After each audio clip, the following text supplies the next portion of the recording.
Nah, ada lagi sahu. Iya.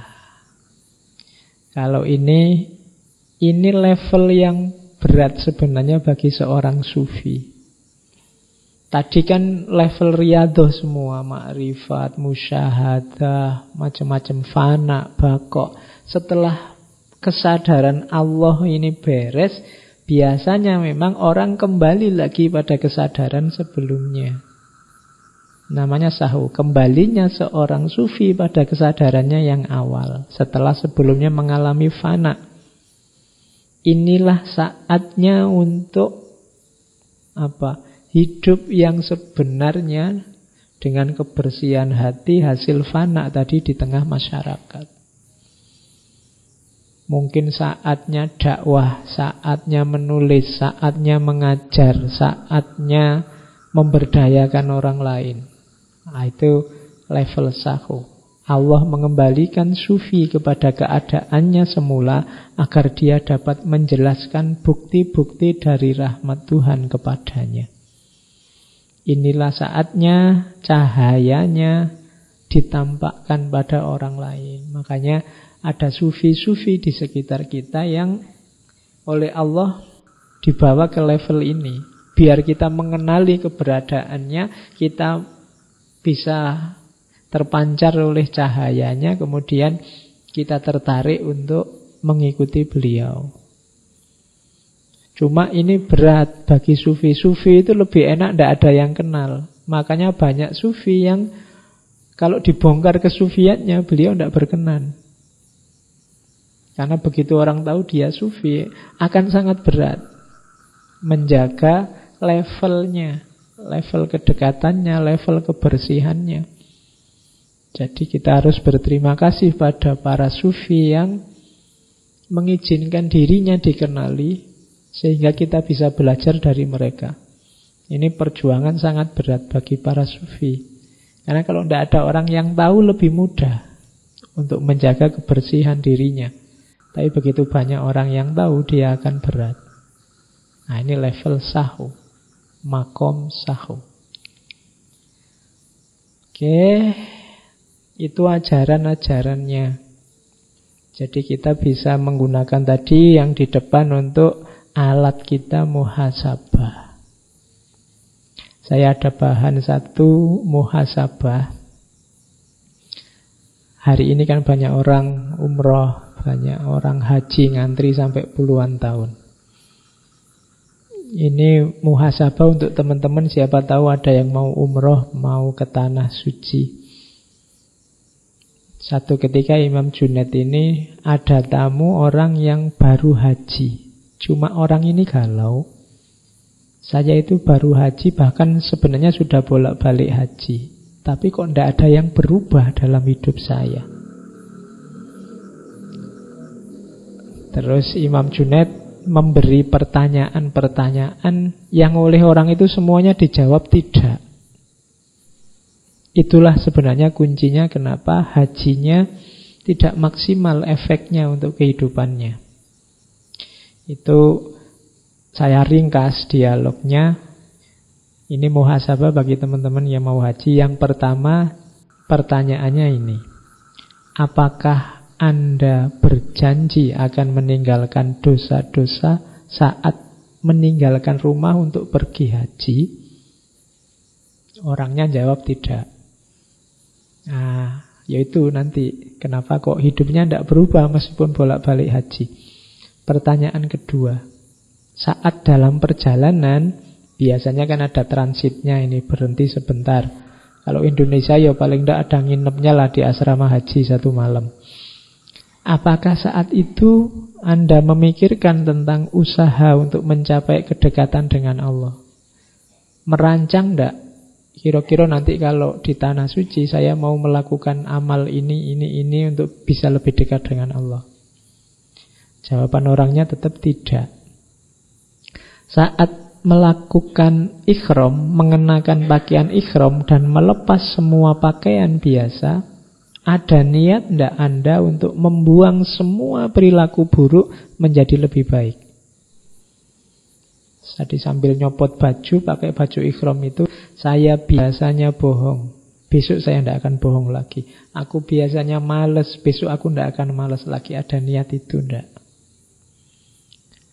Yang keempat, saat wukuf di padang Arafah dan bersimpuh memohon pada Allah, apakah Anda merasakan bahwa Allah hadir dan menyaksikan dirimu? Yang kelima, saat datang ke Musdalifah, apakah Anda berjanji untuk menaklukkan hawa nafsu jasmania? Yang keenam, Anda merasakan keindahan ilahiyah apa saat tawaf? Atau jangan-jangan itu hanya olahraga saja, muter sampai 7 kali. Yang ketujuh, ketika sa'i, ada hikmah apa yang Anda ambil? Nilai dan tujuan yang Anda maksud apa dengan segala jerih payahnya sa'i? Ada pelajaran apa? Kalau tidak ya hasilnya cuma jerih payah tadi. Payah dan capek.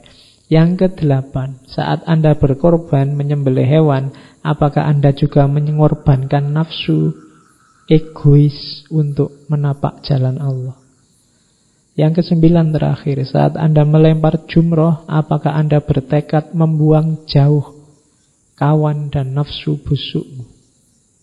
Dan semuanya jawabannya tidak. Makanya terus Imam Junaid ngomong, kalau gitu diulangi, tunaikan haji lagi. Kalau di Indonesia berarti ya 30 tahun lagi.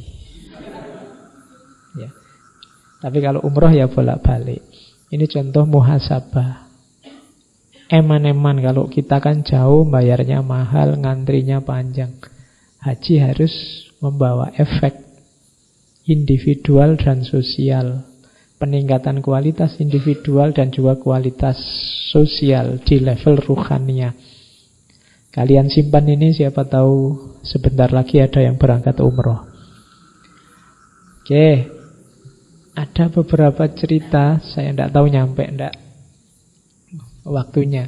Ini cerita ketika Imam Junaid harus memutuskan hukuman untuk Abu Mansur Al-Hallaj. Jadi Imam Junaid ini kan gurunya Al-Hallaj, tapi sekaligus beliau Qadil Qudot, kepala Qadi. Kalau di Indonesia tidak ada Qadi. Jadi saat itu Khalifah Al-Muqtadir jadi bermaksud untuk mengeksekusi Al-Hallaj. Cuma beliau tidak berani mengeksekusi Al-Hallaj sebelum ada izin dari Imam Junaid. Berkali-kali mengirim surat pada Imam Junaid, dikembalikan. Sampai 6 kali suratnya kembali.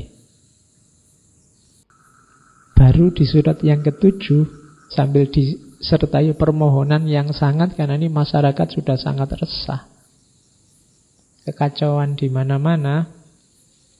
Akhirnya di surat yang ke-7 dijawab oleh Imam Junaid, menurut hukum syariat Mansur Al-Hallaj dapat dihukum mati, tetapi menurut hakikat hanya Allah yang tahu. Jadi jawabannya itu. Ini nanti dijadikan dasar oleh Al-Muqtadir Billah untuk mengeksekusi Al-Hallaj. Jadi ini pertimbangan kemaslahatan sosial syariat. Saat itu hakikat Allah yang tahu. Nah, itu kalau ada yang tanya. Jadi bagaimana surat itu kembali sampai 6 kali dan baru yang dijawab. Kemudian ini juga kisah bagus, mungkin penting untuk kita hari ini. Ada orang tanya begini, pada masa sekarang ini semakin sedikit dan sulit menemukan saudara-saudara seagama. Kalian mungkin hari ini kan lebih sering berselisih dengan orang satu agamamu. Jawabannya Junaid, jika engkau menghendaki orang untuk memikul bebanmu, maka orang-orang seperti itu memang sulit dan sedikit. Tetapi jika engkau menghendaki orang untuk ikut memikul bebannya, maka orang seperti itu banyak sekali. Jadi kenapa kita hari ini gelisah nyari saudara kok susah, sesama saudara seagama gegeran terus? Kemungkinan Mental kita yang keliru. Kita ingin membebankan pikiran kita, membebankan gagasan kita, membebankan keinginan kita pada orang lain. Kita ingin pandangan kita, gagasan kita, keinginan kita dipahami orang lain. Orang lain menginginkan hal yang sama. Akhirnya kita sulit ketemu saudara. Masing-masing kukuh dengan egonya. Kalau ingin banyak saudara, mentalnya dibalik. Jadi, carilah orang untuk engkau bantu mengangkat bebannya. Bukan cari orang untuk membantu mengangkat bebanmu. Untuk kita bantu mengangkat bebannya apa berarti? Kita pahami posisinya, kita pahami situasinya, kita bantu mewujudkan harapan-harapannya. Kalau mental kita semacam ini, kita akan ketemu banyak sekali saudara.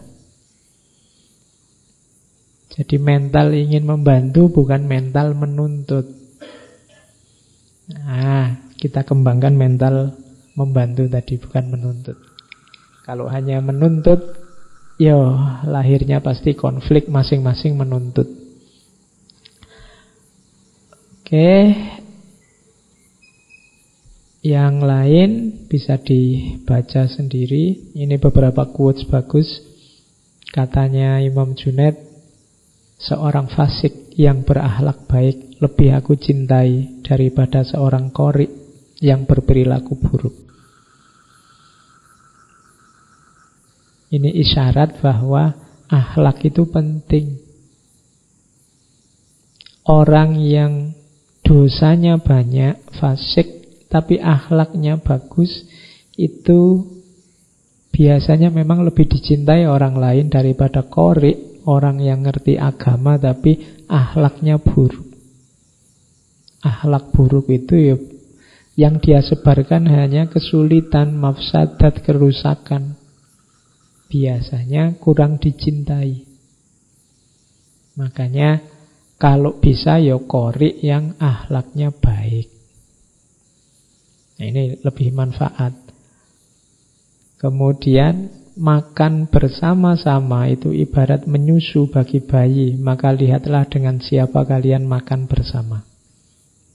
Ini kehidupan sosial ya. Kalian bersama siapa, ikut siapa, kelompokmu apa, itulah tempat kalian menyusu. Menyusu ilmu, menyusu pengetahuan. Perhatikan pada siapa, dalam hal apa kalian menyusu. Kemudian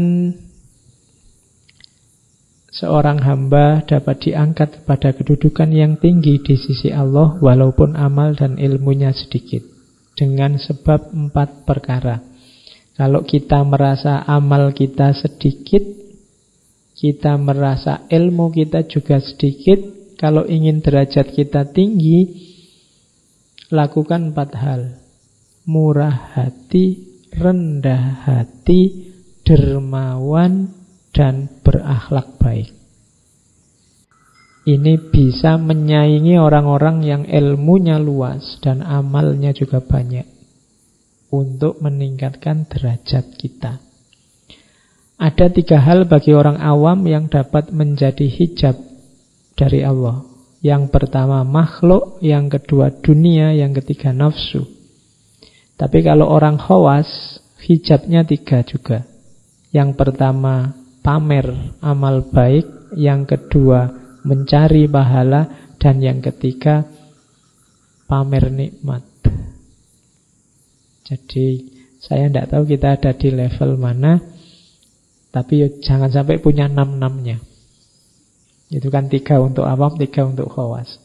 Jangan-jangan kita sudah awam pamer lagi.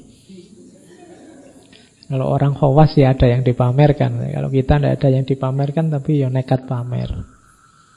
Itu masalah. Oke, saya kira itu Imam Junaid. Ini cerita beliau menjelang wafat. Jadi sebelum Imam Junaid wafat hari Jumat tahun 910 Masehi, menjelang wafat Imam Junaid itu dikelilingi oleh sahabat-sahabatnya. Terus beliau sholat terus, sholat sunnah. Cuma karena sakit, sholatnya sambil duduk.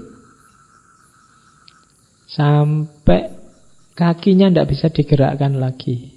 Ada yang sampai ruhnya sudah mulai diangkat dari kaki. Karena sudah tidak bisa bergerak, sahabat-sahabatnya sudahlah diakhiri sholatnya, berbaring saja. Terus Imam Junaid berbaring. Tapi ya beliau tidak mau diam, sambil berbaring ngaji Al-Quran. Hafalan pasti, beliau hafal Quran. Sampai khatam. Sampai sekali khatam. Diulang lagi cuma sampai surat Al-Baqarah ayat 70 terus diambil oleh Allah. Jadi satu khataman plus 70 ayat surat Al-Baqarah. Jadi sholat sunnah bolak-balik ditambah sekali khatam plus 70 ayat surat Al-Baqarah. Itu sebelum beliau meninggal. Tidak usah tanya husnul khotimah atau tidak kalau kayak gini ya. Ya mesti. Oke, saya kira itu teman-teman.